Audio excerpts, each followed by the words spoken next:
إن الحمد لله نحمده ونستعينه ونستغفره ونعوذ بالله من شرور أنفسنا ومن سيئات أعمالنا من يهده الله فلا مضل له ومن يضلل فلا هادي له وأشهد أن لا إله إلا الله وحده لا شريك له وأشهد أن محمدا عبده ورسوله يا أيها الذين آمنوا اتقوا الله حق تقاته ولا تموتن إلا وأنتم مسلمون يا أيها الناس اتقوا ربكم الذي خلقكم من نفس واحدة وخلق منها زوجها وبث منهما رجالا كثيرا ونساء واتقوا الله الذي تساءلون به والأرحام إن الله كان عليكم رقيبا يا أيها الذين آمنوا اتقوا الله وقولوا قولا سديدا يصلح لكم أعمالكم ويغفر لكم ذنوبكم ومن يطع الله ورسوله فقد فاز فوزا عظيما أما بعد فإن أصدق الكلام كلام الله وخير الهدي هدي محمد صلى الله عليه وسلم وشر الأمور محدثاتها وكل محدثة بدعة وكل بدعة ضلالة وكل ضلالة في النار أعوذ بالله من الشيطان الرجيم بسم الله الرحمن الرحيم إن الله اشترى من المؤمنين أنفسهم وأموالهم بأن لهم الجنة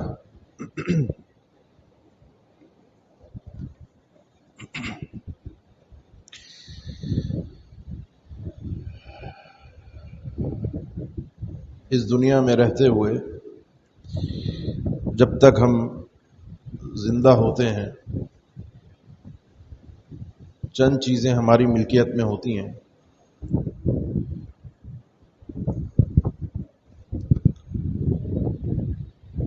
جس میں ہماری جان، ہمارا نفس، ہمارا وقت، ہمارا مال، ہماری عزت، یہ چار چیزیں ہمارے پاس ہماری ملکیت میں ہوتی ہیں۔ ان چار چیزوں کو ہم استعمال کرتے ہیں، خرچ کرتے ہیں، صرف کرتے ہیں، قربان کرتے ہیں۔ عمومی طور پر تین چیزیں قربان ہوتی ہیں چوتھی چیز کے لیے، وہ ہے زندگی۔ مال بھی لگ جاتا ہے، عزت بھی لگ جاتی ہے، وقت بھی لگ جاتا ہے اپنے آپ کے لیے۔ یہ عام طور پہ جو دنیا کا معمول ہے وہ یہ ہے۔ آخرت جو ہے وہ اس سے بڑھ کر ایک چیز اور ہے۔ یہ چار چیزیں دنیا کی ہیں، اس سے اوپر ایک چیز ہے جو آخرت کی ہے، اور وہ ہے دین۔ یہ اللہ کا دین ہے جو اپنی ان چار چیزوں کو اللہ کے دین کے لیے قربان کرنے کے لیے تیار ہوتا ہے اور قربان کرتا بھی ہے۔ وہ یہ سمجھ لے کہ آخرت اس کی ہے، یہ دین اس کا ہے۔ اللہ نے اسے اپنے ان بندوں میں سے بنا لیا ہے جن کے بارے میں اللہ نے استفاء کا لفظ استعمال کیا ہے کہ اللہ چنتا ہے، اللہ اختیار کرتا ہے، اللہ توفیق دیتا ہے۔ ہم اپنا نفس، اپنی جان یہ بھی قربان کرتے ہیں، مال بھی قربان کرتے ہیں، وقت بھی قربان کرتے ہیں، عزت بھی قربان کرتے ہیں۔ یہ سب چیزیں قربان تو ہوتی ہیں۔ کبھی انسان اپنا وقت ان چیزوں میں صرف کر دیتا ہے جہاں ہونا نہیں چاہیے، کبھی اپنی جان ان چیزوں میں لگا دیتا ہے جہاں لگنی نہیں چاہیے، کبھی اپنی عزت وہاں قربان کر دیتا ہے جہاں ہونی نہیں چاہیے۔ جہاں ہونی چاہیے وہ ہے اللہ تعالیٰ کا دین۔ یہ دین قربانیوں سے مجھ تک اور آپ تک پہنچا ہے، اور آخرت بھی قربانیوں سے ہی حاصل ہوتی ہے۔ لہذا جو یہ دین ہے اس کو سمجھنے کی کوشش کریں۔ جب تک اس کے بارے میں، اس کی حقیقت کے بارے میں انسان کو پتہ نہیں ہوگا، وہ قربانی دینے کے لیے تیار نہیں ہوگا۔ وہ نہ اپنا نفس قربان کرے گا، نہ اپنا مال قربان کرے گا، نہ اپنی عزت قربان کرے گا، نہ اپنا وقت قربان کرے گا۔ آپ قرآن مجید میں پڑھتے ہیں سیدنا نوح علیہ السلام کے متعلق 950 سال وہ اپنی زندگی کا ایک خلاصہ پیش کرتے ہیں اللہ کے سامنے، انی دعوت قومی لیلا ونہارا فلم یزدہم دعائی الا فرارا. دن کا وقت بھی میں نے دیا تھا اللہ، رات کا وقت بھی میں نے دیا تھا، میں ان کو سمجھاتا رہا. عرصہ قرآن مجید میں ہے جو اللہ تعالیٰ نے سورہ عنکبوت میں ذکر فرمایا فلبث فیہم 1000 سنۃ الا 50 عاما، 950 سال وہ ان کے درمیان موجود رہے، اور وہ دن میں بھی اور رات میں بھی ان کو سمجھا رہے ہیں. جواب کیا مل رہا ہے؟ فلم یزدہم دعائی الا فرارا. میں بلاتا تھا یہ بھاگتے تھے، بلکہ مجھے دیکھ کر کانوں میں انگلیاں ڈال لیتے تھے کہ میری آواز ان کے کانوں تک نہ پہنچے. میں ذرا اپنے آپ سے پوچھوں، سوال کروں، میں نے اپنی زندگی میں 9.5 مہینے، 9.5 ہفتے، 9.5 دن کہ دن اور رات دیے ہوں مستقل، اگر ہے کوئی ایسا حساب کتاب میرے پاس موجود ہے کہ جس میں دین کے لیے میں نے قربانی دی ہے. ایک ہے ذاتی عبادت، آپ حج پہ چلے گئے، آپ عمرے پر چلے گئے، آپ رمضان میں اعتکاف میں بیٹھ گئے، یہ ذاتی عبادت ہے. قربانی ہوتی ہے کہ جس سے دین کو فائدہ پہنچے، دین آگے منتقل ہو. یہ اپنے آپ سے ضرور سوال کیجیے. آج آپ کوئی بھی حدیث کی کتاب کھولیں، کوئی بھی حدیث کی کتاب سوائے مسانید کے، تقریباً ہر پیج پر، یعنی آپ کوئی بھی ورقہ اگر آپ کے سامنے 2 پیجز کھلے ہوئے ہیں تو آپ کے سامنے تقریباً کوئی ایسا پیج نہیں ہوگا کہ جس پہ آپ یہ نام پڑھے بغیر گزر جائیں کہ عن ابی ہریرہ رضی اللہ عنہ قال قال رسول اللہ صلی اللہ علیہ وسلم. یہ لفظ پڑھے بغیر بہت مشکل ہے کوئی 2 صفحے آپ کو مل جائیں ہوں گے.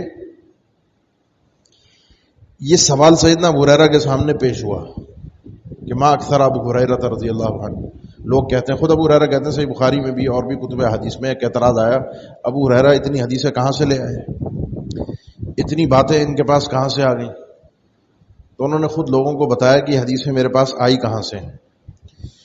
کہتے ہیں یہ آپ جانتے ہیں غزوہ خیبر کے موقع پر اسلام لائے تھے، 3.5 سے 4 سال کا وقت ہی اللہ کے نبی صلی اللہ علیہ وسلم کے ساتھ رہے، زیادہ لمبا عرصہ ان کو کوئی موقع نہیں مل سکا، 3.5 سے 4 سال. کہتے ہیں ہمارے انصاری بھائی جو تھے ان کی زمینیں تھیں، زراعت تھی، کام کاج تھا، وہ اپنے کام پہ جاتے تھے. ہمارے مہاجر بھائی جو مکہ سے آئے ہوئے تھے ان کے لیے بازار تھا، بازار میں خرید و فروخت تھی، وہ وہاں اپنے کام کاج پر جاتے تھے. میں ان دونوں چیزوں کی قربانی دیتا تھا. وہ قربانی 2 چیزوں کی تھی، اپنے وقت کی بھی اور اپنے مال کی بھی. اس وقت میں بھی جا کے کما سکتا تھا. میں کنت الزم رسول اللہ صلی اللہ علیہ وسلم، میں اللہ کے نبی صلی اللہ علیہ وسلم کے ساتھ چمٹ کر بیٹھا رہتا تھا دروازے پر مسجد میں. صرف اتنی کوشش ہوتی کہ اتنا مل جائے کہ جس سے میں آج کا اپنا دن کسی طریقے سے زندہ رہ کے گزار سکوں، اتنا کھانے کو مل جائے. میں نے اپنا وہ وقت جو انہوں نے بازار میں اور اپنی زمینوں پر صرف کیا، میں نے اللہ کے نبی صلی اللہ علیہ وسلم کے ساتھ صرف کیا. آپ صلی اللہ علیہ وسلم کی وہ باتیں بھی مجھے سننے کو ملی جو ان کو نہیں مل سکی. میں نے وہ حدیثیں یاد کی، کیونکہ آپ صلی اللہ علیہ وسلم نے خصوصی دعا بھی کی تھی ان کے لیے جو وہ یاد نہ کر سکے. یہ وجہ ہے کہ ابو ہریرہ کے پاس آج سب سے زیادہ حدیث موجود ہے. کہتے ہیں بعض اوقات ایسا بھی ہوا، بخاری کی حدیث میں ہے کہ میرے پاس کچھ دنوں کے جب فاقے بڑھ جاتے تو ان فاقوں کی شدت کی وجہ سے میں زمین پر گر پڑتا، ہوش ہی نہ رہتا، ایک گھٹنے کی سکت نہ رہتی. لوگ گزرتے، کسی کا ٹھڈا، کسی کا پیر ٹچ بھی ہو جاتا، اور کسی کے تبصرے کانوں میں پڑتے کہ یہ پاگل ہے. تو خود کہتے ہیں اللہ کی قسم کوئی پاگل پن کا مجھے دورہ نہیں پڑا تھا جس کی وجہ سے میں زمین پر گرا ہوا ہوتا تھا. میرا سر، میرا منہ، میرا وجود مٹی پر گرا ہوا ہوتا تھا. یہ صرف اور صرف بھوک کی شدت تھی جس نے مجھے زمین پر لٹایا ہوا تھا. اور یہ بھوک کی شدت اس وجہ سے تھی کہ اللہ کے نبی صلی اللہ علیہ وسلم کا کوئی فرمان میرے سننے سے نہ رہ جائے. وہ 4 سال بھی گزر گئے. اس کے بعد آگے ان کی زندگی، طلب علم کا وقت ایک طرح سے مکمل ہوا، زندگی گزاری، خوشحالی بھی آئی، خود بھی دنیا سے چلے گئے.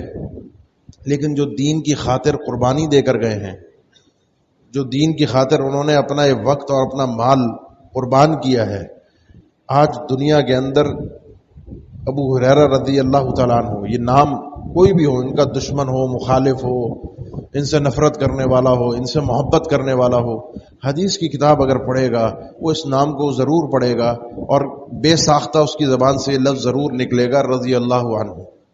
اس کو کہتے ہیں دعائیہ کلمہ بھی کہتے ہیں، اعزازی کلمہ بھی کہتے ہیں۔ اللہ ان سے راضی ہو چکا، وہ اللہ نے قرآن مجید میں ذکر کر دیا۔ ہم دعا بھی کرتے ہیں اللہ ان سے راضی ہو، یہ دعا بھی ہے۔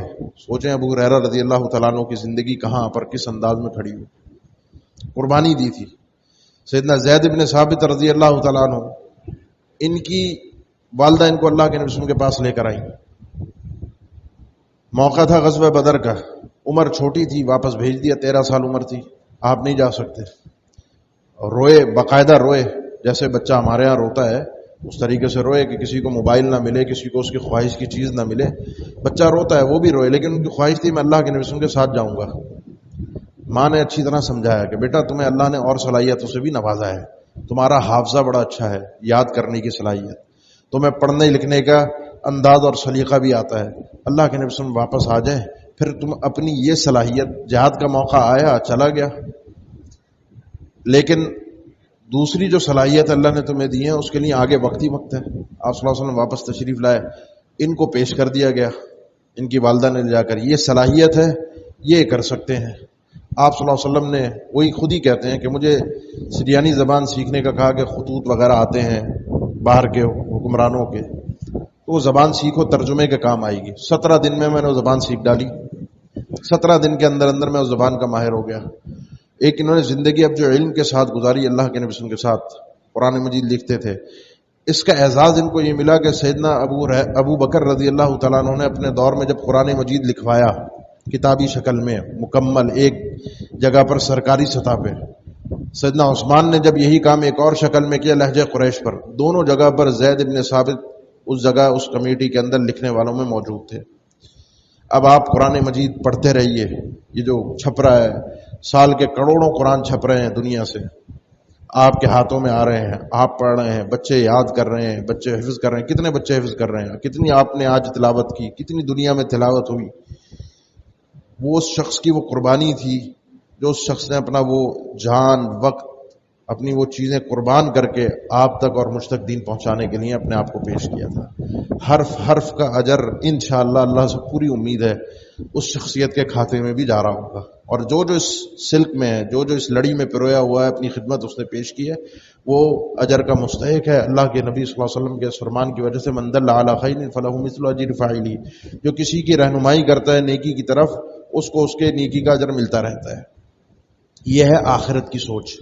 جب آپ کے سامنے آخرت ہو، جب آپ کے سامنے پتا ہو کہ آخرت میں کامیابی کے لیے یہاں پر اللہ کے دین کے لیے قربان ہونا پڑتا ہے، قربانی کے بغیر نہیں ہوتا۔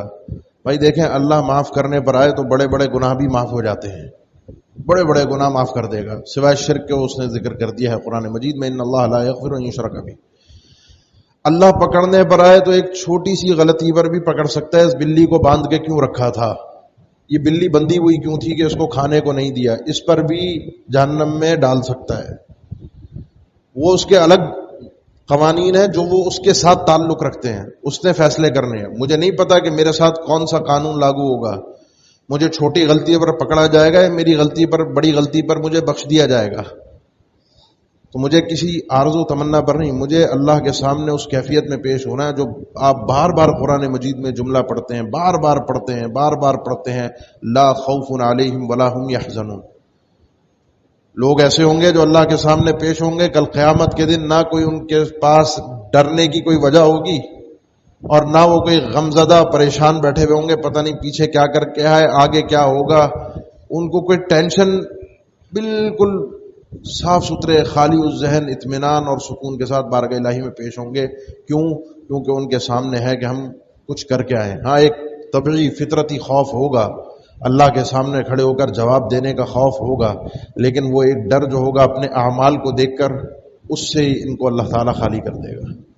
اس کے لیے چاہیے ہوتی ہے قربانی، اس کے لیے وقت دینا پڑتا ہے۔ جب تک یہ کام میں اور آپ نہیں کریں گے، یا ہمارے معاشرے میں ایسے لوگ ختم ہوتے جائیں گے جو قربانی دینے والے ہوں دین کی خاطر، تو یہ دین مٹنا اور ختم ہونا شروع ہو جائے گا۔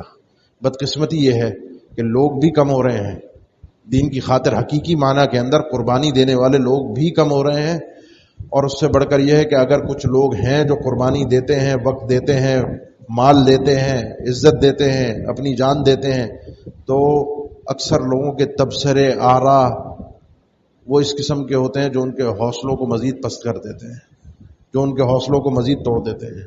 ان کی تائید، مدد، نصرت یہ بھی دین کی مدد میں سے ایسے لوگوں. سیدنا مصعب بن عمیر بے شمار بار آپ نے سنا ہوگا، اللہ کے نبی صلی اللہ علیہ وسلم کو دیکھ کے روئے تھے، اور فرمایا تھا ایک وقت تھا کہ مکہ کے اندر اس سے بڑا انعم اور افرح آدمی کوئی اور نہیں تھا، اس سے بڑا نوجوان جو سب سے زیادہ اسٹائلش ہو، سب سے زیادہ نعمتوں میں ہو، سب سے زیادہ مزے میں ہو، مکہ میں نے کسی اور نوجوان کو نہیں دیکھا. اسلام لے آئے تھے، ماں نے نکال دیا، خرچہ پانی بند، معاملات ختم، کچھ کھانے کو نہیں، پہننے کو نہیں، بڑی مشکل سے ہجرت کر کے اللہ کے نبی صلی اللہ علیہ وسلم نے ان کو پہلے ہی مدینہ بھیج دیا اپنی ہجرت سے. اللہ کے نبی صلی اللہ علیہ وسلم جب مدینہ پہنچے، پہلے وہاں پہنچ کر 70 لوگوں کو اسلام میں داخل کر کے ان کو دین اسلام کی تعلیمات پہلے ہی پہنچا چکے تھے، قرآن مجید کی تعلیم پہلے ہی دے چکے تھے. آپ صلی اللہ علیہ وسلم جب تشریف لائے تو ان کو دیکھا کہ انہوں نے موٹی ٹاٹ کی بوریاں اپنے جسم کے اوپر 2 پہنی ہوئی ہیں، ایک بھی نہیں. موسم بھی گرم ہے اور 2 بوریاں. وجہ یہ تھی پہننے کو اور کچھ تھا ہی نہیں، اور 2 اس لیے پہنی ہوئی تھی کہ ایک پھٹی ہوئی تھی، اور جہاں جہاں وہ اس کے پھٹنے کے معاملات تھے کہ جسم نظر آ رہا تھا تو اس کو چھپانے کے لیے اوپر دوسری پہنی ہوئی تھی، اور اسی حال میں گھوم رہے تھے. ہاتھ، جسم، کھال سخت ہو چکی تھی. آپ صلی اللہ علیہ وسلم کی اس موقع پر آنکھوں سے آنسو جاری ہوئے تھے. یہ جب تک قربانی انسان دیتا نہیں ہے، جب تک انسان اپنے آپ کو قربانی کے جذبے سے پیش نہیں کرتا، دین کامیاب نہیں ہوتا. یہ وہ شخص ہوگا نا، اس نے بھی اپنا گھر بنایا ہوگا. جتنے مہاجر تھے مکہ سے نکل کر آئے تھے، ان کے بھی گھر تھے نا، آپ کے بھی گھر ہیں. انسان گھر بناتا ہے، یہ میرا کمرہ، یہ بچوں کا کمرہ، یہ ایسا، یہ ایسا، یہاں پر یوں، یہاں پر یوں، یہاں پر یہ ڈیزائننگ، یہاں پر ایسے، یہاں پر ایسے. ایک لمحے کے اندر اس کو چھوڑ کر اللہ کے دین کی خاطر نکلنا، ایک آواز آئے کہ نکل جاؤ یہاں سے. یہ ذرا سا سوچیں، اپنے آپ سے سوال کریں. سیدنا ابوبکر صدیق کو یہ آواز آئی دوپہر کے وقت، نکل کے آپ صلی اللہ علیہ وسلم کے ساتھ اٹھ کھڑے ہوئے. بچے بھی پیچھے ہیں، بیٹی بھی پیچھے ہیں، حفصہ بھی پیچھے ہیں، عائشہ بھی پیچھے ہیں، اسما بھی پیچھے ہیں، گھر بھی پیچھے ہے، مال و متاع بھی پیچھے ہے. کسی چیز کو ایک لمحے کی خاطر دین کے سامنے قربان کرنے کے لیے سوچا بھی نہیں. اللہ کے نبی صلی اللہ علیہ وسلم خود کی یہی کیفیت تھی. آپ کی اگر سیرت دیکھی جائے تو آپ کی سیرت کا خلاصہ ہی قربانی ہے. آپ کی زندگی کا پورا خلاصہ ہی قربانی ہے. آپ کی زندگی کے لیے کوئی دوسرا لفظ مجھے نہیں سمجھ میں آتا کہ آپ نے سوائے قربانی کے اور کچھ کیا ہو. یعنی اپنی جان، اپنا مال، اپنی عزت. آپ نماز پڑھ رہے ہیں، اس میں بھی مشرکین مکہ آپ کے گردن پر لا کر پاؤں رکھ دیں، عقبہ ابن ابی معیط اور سیدنا ابوبکر صدیق اس کو دھکا دے کر ہٹائیں. اللہ کے نبی صلی اللہ علیہ وسلم، قرآن مجید میں اللہ آپ کو تسلیاں دے. اس قربانی کے بغیر دین پہنچتا نہیں ہے، اس قربانی کے بغیر دین قائم نہیں رہتا، اور اس قربانی کے بغیر آخرت بھی نہیں ملا کرتی. یہ دونوں چیزوں کے لیے قربانی دینا بہت ضروری ہے، اپنے آپ کو قربان کرنا بہت ضروری ہے. صہیب رومی تھے رضی اللہ تعالیٰ عنہ، مکہ میں تھے، آئے روم سے تھے. اسلام کی خاطر اسلام پتہ چل گیا، مکہ والوں نے پکڑ لیا، جانے نہیں دیا. بہرحال ایک دن اپنا سامان وامان اکٹھا کیا، تیر بھی اٹھائے، تلوار بھی اٹھائی، نکل پڑے پیچھے. ان کو اطلاع ملی، وہ بھی گئے. راستے میں روکا، انہوں نے اپنا تیر کمان میں ڈال کے ایک جملہ کہا کہ تم ایک بات جانتے ہو کہ مجھے تیر اندازی تم میں سب سے اچھی آتی ہے، جتنے تیر ہیں اتنے بندے تم میں سے میں ختم کر دوں گا، یہ تو میری ضمانت تم لے لو، چھوڑوں گا نہیں میں. اس کے بعد تم مجھے مار دو گے، لیکن جب تک جتنے تیر ہیں چھوڑوں گا نہیں. انہوں نے کہا نہیں، ایسے نہیں، تم مکہ آئے تھے خالی ہاتھ آئے تھے، تم یہاں رہ کر تم نے بڑا مال بنایا ہے، اب تم یہاں سے جا رہے ہو، ایسے ہم تمہیں نہیں جانے دیں گے. انہوں نے کہا اگر بات مال کی ہے تو پھر ٹھیک ہے، میں یہاں کھڑا ہوں، میں تمہیں بتا دیتا ہوں میرا مال کہاں کہاں کس کس کے پاس کیا کیا رکھا ہوا ہے. میں نے کہاں کہاں اپنا مال جمع کیا ہوا ہے، کہاں کہاں رکھ کر آیا ہوں مکہ کے اندر، وہ تمہیں میں اطلاع دے رہا ہوں. وہاں جاؤ اور میرا مال لے لو، وہ تمہارا ہے، میں کچھ بھی نہیں مانگتا تم سے، اور میں جا رہا ہوں. تمہیں اپنے مال کی ضرورت ہے، وہ لے لو. لے لیا. آپ صلی اللہ علیہ وسلم کے بعد جب مدینہ پہنچے تو یہ بات تو آپ کو اطلاع پہلے ہی آ گئی تھی آسمان سے. آپ نے ان کا استقبال ان جملوں سے کیا، ربح البیع ابا یحییٰ، یہ جو سودا تم کر کے آئے ہو، ابو یحییٰ صہیب رومی سے فرمایا، یہ جو تم نے اللہ سے سودا کیا ہے، یہ بڑا کامیاب سودا تھا، اس میں تو فائدہ ہی فائدہ ہے. یہاں دنیا کے چند پیسے چند ٹکے قربان کر دیے اللہ کے دین کے لیے کہ مجھے اللہ کا دین صحیح معنی میں نصیب ہو جائے، اس کے بدلے انسان کو آخرت مل جائے، اس کے بدلے جنت مل جائے، یہ بڑا بہترین اور کامیاب سودا ہے۔ یہ سودے میرے اور آپ کے سامنے آج پھیلے ہوئے ہیں۔ ضرورت ہے اس وقت دین کو مختلف انداز کی، اور صحیح دین کو محفوظ کرنے کی، پھیلانے کی، آگے منتقل کرنے کی۔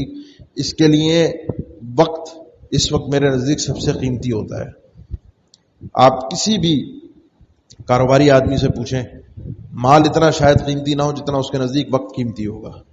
وہ اپنا وقت بچانے کے لیے 2 پیسے زیادہ لگا دیتا ہے کہ اس وقت سے میں اور بنا لوں گا، اس وقت سے مجھے اور مل جائے گا۔ کوئی وقت کو قربان کر دیتا ہے پیسے کی خاطر، کوئی پیسے کی خاطر، کوئی پیسے کو قربان کر دیتا ہے وقت کی خاطر، کوئی عزت کو اپنی قربان کر رہا ہوتا ہے پیسے کی خاطر۔ اور کسی شخص کی زندگی کی کیا ہے؟ آپ کا وجود ہے، آپ کا آرام ہے، آپ کا کھانا پینا ہے، ان چیزوں کو قربان کر رہا ہوتا ہے مال، اپنی عزت اور ان سب چیزوں کو اکٹھا کرنے کے لیے۔ اور کامیاب آدمی وہ ہے جو میں نے شروع میں عرض کیا تھا، ان چاروں چیزوں کو اللہ کے دین کی خاطر قربان کرنے کے لیے تیار ہو۔ اب میں آپ کو چھوٹی سی 3 باتیں سمجھاتا ہوں، چھوٹی سی 3 باتیں۔ یہ تو ہے میں نے جتنی بات کی تھی وہ سب تھا منتقل، متعدی، کہ آپ جو قربانی دیں گے وہ اس چیز کی دیں گے جس سے فائدہ آگے پھیلے گا۔ ہم ان چیزوں کی عام طور پہ معاشرے میں ذاتی قربانی بھی بہت مشکل نظر آتی ہے، یعنی اپنی ذات کے فائدے کے لیے، آخرت میں صرف میری ذات کا فائدہ ہو، صرف مجھے فائدہ پہنچے، دین کو نہیں ہو، مجھے اجر ملے، میں اپنا سوچوں، اس کے لیے میں مال کی قربانی دے دوں، میں کوئی حرام مال نہ کماؤں۔ بڑے راستے حرام کے کھلے ہوئے ہیں، حلال کے راستے بہت کم ہیں، حرام کے راستے بہت ہیں، بہت آسان بھی لگتے ہیں، آسانی سے حرام مال آ بھی سکتا ہے۔ اب میں نہیں کماتا تو یہ فائدہ میری ذات کا ہے، لیکن میں اس مال کو اپنی ذات کے آخرت کے فائدے کے لیے بھی چھوڑنے کے لیے تیار نہیں۔ میں اپنی عزت قربان کرنے کو تیار نہیں ہوں۔ 2 لوگ ہیں نا آپس میں انبن ہوئی بھی ہے، لڑے ہوئے ہیں، رشتے دار ہیں، تعلقات خراب ہیں، تو اس کو کیفیت نبی کریم صلی اللہ علیہ وسلم نے خود بیان کی ہے کہ یلتقیان فیعرض ھذا ویعرض ھذا، وہ جب ان کا ٹکراؤ ہوتا ہے، آمنا سامنا ہوتا ہے، وہ دیکھ کے اس کو ادھر منہ موڑ لیتا ہے، وہ دیکھ کے ادھر منہ موڑ کے نکل جاتا ہے، نہ یہ سلام کرتا ہے نہ وہ سلام کرتا ہے۔ اس کی بھی عزت اپنی، وہ انا کا مسئلہ بنا ہوا ہے، اس کی بھی گردن کا سریا کم نہیں ہو رہا، دونوں نے اپنی اپنی انا کا مسئلہ بنایا ہوا ہے۔ آپ صلی اللہ علیہ وسلم نے فرمایا کہ اس موقع پر بہترین آدمی وہ ہے جو قربان کر دیتا ہے اپنے آپ کو۔ تھوڑی دیر کے لیے کیا ہوا اگر میں نے آگے بڑھ کے سلام کر لیا، خیرہم الذی یبدأ بالسلام، بہترین آدمی وہ ہے جو پہلے عزت کی قربانی دے کر سلام کر لیتا ہے، اگلا سلام کا جواب دینے پر مجبور ہوگا۔ یہ تو اسلام نے فرض قرار دیا سلام کا جواب دینا، وہ دے گا، اور جیسے ہی یہ ہوگا، جیسے یہ معاملہ ہوگا، یہ چیز، اس کی عزت کی قربانی اس کو کل قیامت کے دن اللہ کی بارگاہ میں مقدم کر دے گی، آگے بڑھا دے گی۔ اس کا فائدہ کوئی معاشرے کو نہیں ہوا، اس کا فائدہ کوئی دین کو نہیں ہوا، یہ ذاتی فائدے تھے صرف۔ ہاں ذاتی فائدے بھی آگے چل کر معاشرے پر منتج ہوتے ہیں، لیکن جو میں نے گفتگو کی اس گفتگو کا نظریہ اس فائدے کا تھا، اس قربانی کا تھا کہ جس سے دین کو، میری آخرت کو اس انداز کا فائدہ ہو کہ قبر میں بھی میں چلا گیا، میں آخرت میں بھی پیش ہو گیا، وہ سلسلہ، وہ اجر کا سلسلہ، وہ معاملہ اللہ کی بارگاہ میں جاری ہے۔ تو یہ چیز اپنی قربانی کے لیے اپنے آپ کو ہر لمحے کے لیے تیار رکھیں۔ سوچیں آپ کی زندگی میں کیا ایسا ہے، میں کس چیز کو قربان کر سکتا ہوں۔ آپ میں سے ایک شخصیت ہے، آج یہاں موجود نہیں ہے، آپ کی مسجد کے نمازی ہیں، عمر ایک نکل گئی، بڑی دین کی خدمت کی ہے انہوں نے اور بڑے کام کیے ہیں، اس وقت وہ اپنے آپ کو پیش کرنا چاہ رہے ہیں، کئی سالوں سے بات کی انہوں نے، کہتا ہے میں چاہتا ہوں دن میں جس طرح کاروبار پہ اپنے بیٹھتا ہوں ڈیلی جا کے، میری کوئی جگہ ہو، کوئی ادارے میں، کوئی بھی میری صلاحیتوں کے حساب سے آپ دین کی خاطر مجھے استعمال کریں، میں دن میں 2 گھنٹے 3 گھنٹے میں بیٹھنا چاہتا ہوں کہ مجھ سے کوئی بھی کام لے لو، کوئی فائلنگ کا کام لے لو، کوئی مشورے کا کام لے لو، کسی بھی نوعیت کا کام، مال تو دے رہے ہیں، مال کے ساتھ ساتھ اللہ نے سوچ دی وقت بھی دو، جو وقت میں آفس میں دے رہا ہوں، جو وقت اپنے کاروبار کو دے رہا ہوں، اس وقت میں سے نکال کر کچھ وقت میں یہاں بھی دے دوں۔ پتہ نہیں ہے نا ان کو، سمجھ میں تو آ رہی ہے چیز کہ اب اینڈ ہے، اب تو جانا ہے، اب بال سفید ہو چکے ہیں، اب بچے جوان ہو چکے ہیں، اب کچھ بھی نہیں ہے، دنیا جتنی بنانی تھی بنا لی، اب اللہ نے اگر سمجھ دے دی قربانی دینے کی وقت کی، قابل تعریف چیز ہے۔ اس لیے اپنی فہرست تیار کیجئے، میں کہاں کس طرح سے قربانی دے کر اللہ کی بارگاہ میں کل سرخرو ہو سکتا ہوں، اللہ سے تعریفی کلمات حاصل کر سکتا ہوں، اللہ کی طرف سے سلام حاصل کر سکتا ہوں۔ سلام قولا من رب الرحیم، جنت میں جانے کے بعد ان کو سلام ہوگا اللہ کی طرف سے۔ یہ سلام میں کیسے اللہ کی طرف سے شاباش کیسے حاصل کر سکتا ہوں؟ قربانی کے لیے میرے پاس کیا ہے؟ سیدنا عبداللہ ابن عباس فرماتے ہیں کچھ لوگ تھے، کانوا فی اول النہار سحرا فجرا وصاروا فی آخری شہداء بررا۔ کچھ لوگ تھے جو دن چڑھا تھا، ایک دن ایسا تھا کہ جس دن کے آغاز میں وہ بدترین کافر، گناہگار اور جادوگر تھے، اور دن کے اختتام سے پہلے وہ اللہ کی راہ میں شہید ہو کر نیک صالح بن کر بارگاہ الہی میں پیش ہوئے تھے۔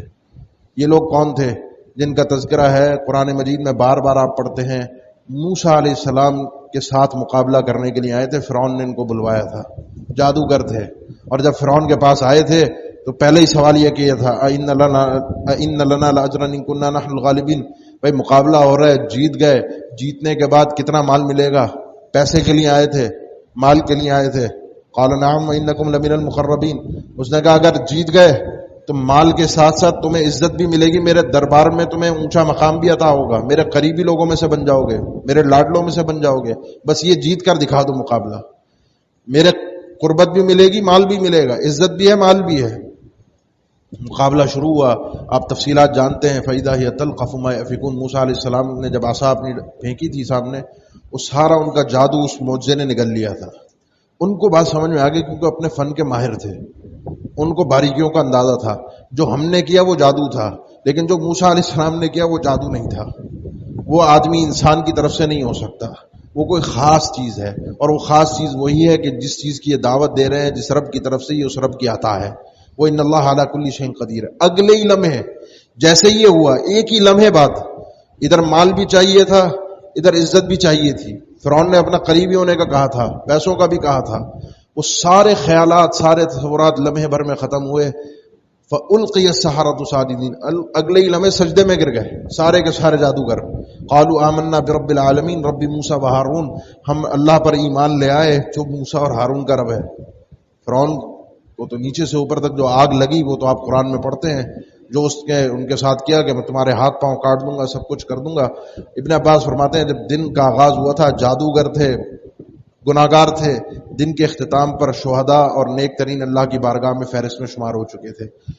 قربانی دی تھی، چاہتے مکر جاتے، چاہتے پلٹ جاتے، چاہتے بھاگ جاتے، چاہتے تسلیم نہ کرتے، مجمع کے سامنے اصل میں کیا تھا، پورا مجمع جمع ہوتا۔ فجمع الناس لمیقات یوم وحشر الناس، یہ الفاظ جو سورہ شعراء کے اندر آئے ہیں کہ سب کو جمع کرو، لمیقات یوم معلوم، جس دن عید کا دن ہوتا ہے سارے لوگ جمع ہو، اس سب کے سامنے یہ مقابلہ ہوگا، سب کے سامنے ہوا۔ اب جب جادوگر سجدے میں سب کے سامنے گرے، یہ سب کے اوپر یہ چیز اثر انداز ہوئی، دین کی خاطر جو انہوں نے قربانی دی، اپنے مال کی، اپنی عزت کی، اور سب سے بڑی چیز اپنی جان کو داؤں پہ لگایا اور دے بھی دی۔ فرعون سے کہا کہ انما تقضی هذه الحیات الدنیا، یہ جو تیرے فیصلے ہوں گے دنیا کی زندگی تک ہوں گے، اللہ کی بارگاہ میں ہم نے سرخرو ہونا ہے، تو ہمارا اس دنیا کی زندگی میں جو کر سکتا ہے کر سکتا ہے، باقی آخرت کو ہماری تو تباہ و برباد نہیں کر سکتا۔ ایک لمحے کے اندر یہ چیز سمجھ میں آئی، ایک ہی لمحے کے اندر جان بھی قربان کی، مال بھی قربان کیا، عزت بھی اور مقام اور مرتبہ بھی قربان کیا، ایک لمحے کے اندر دین کی خاطر کہ وہ فائدہ آگے بھی منتقل ہوا، ان کی ذات کو بھی پہنچا، اور ان کا ذکر تعریفی کلمات کے اندر قرآن مجید میں رہتی دنیا تک پڑھا جائے گا۔ اللہ دنیا میں بھی عزتیں دے دیتا ہے، اللہ آخرت میں بھی مقام عطا کرتا ہے جو اللہ کے دین کی خاطر سچے انداز میں، سچے اخلاص کے ساتھ قربانی دینے کی نیت سے آگے بڑھتا ہے۔ اقول قولی ھذا واستغفر اللہ لی ولکم وآخر دعوانا الحمد للہ رب العالمین۔